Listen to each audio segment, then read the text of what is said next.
Bonjour, je suis Adnan Benchakroun, chroniqueur à l'ODJ Média. Aujourd'hui, j'aimerais vous parler d'un avion. Oui, un jet, mais pas n'importe lequel. Un Boeing flambant neuf offert à Donald Trump par le Qatar. Et si c'était un président africain? Laissez-moi vous raconter cette fable géopolitique à deux vitesses. Et si on inversait les rôles? Imaginez un président africain recevant en grande pompe les clés d'un Boeing 747 flambant neuf.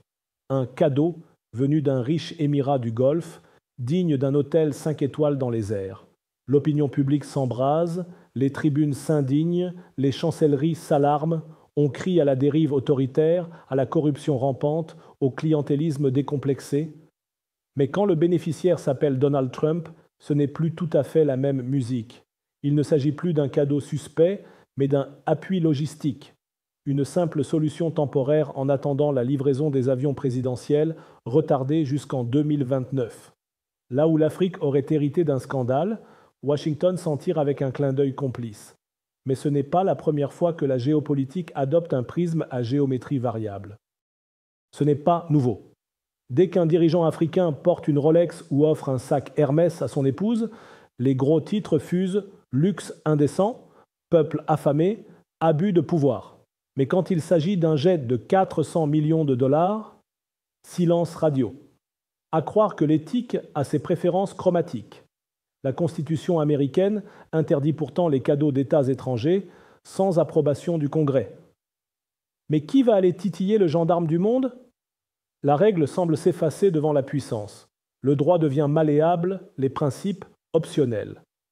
Et ce mutisme, justement, révèle bien plus qu'il ne cache. On aurait pu attendre des médias occidentaux une avalanche de critiques. Pourtant, rien. Une brève ici, un commentaire feutré là.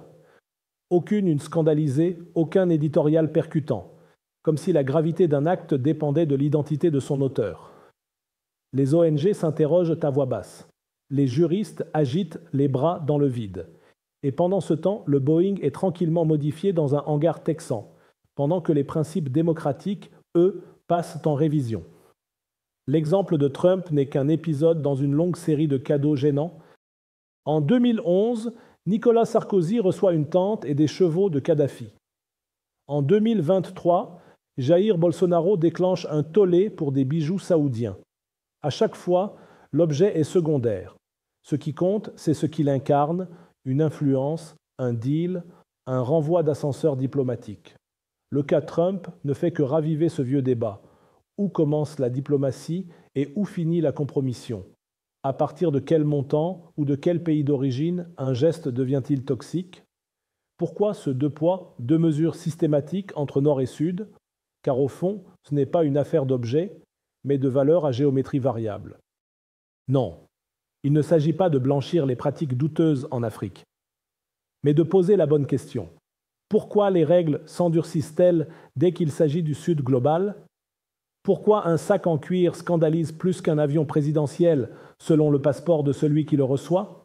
Cette asymétrie morale est le reflet d'une hiérarchie implicite. Dans l'ordre médiatique mondial, un président africain est toujours plus suspect qu'un président américain. Même si les faits sont les mêmes, les récits, eux, divergent. Merci de m'avoir écouté jusqu'au bout. À l'ODJ Média, on continue de creuser là où d'autres survolent. Dans ma prochaine chronique, je vous parlerai d'un autre angle mort de la diplomatie contemporaine. Parce que parfois, ce qu'on ne dit pas en dit beaucoup plus. À très bientôt.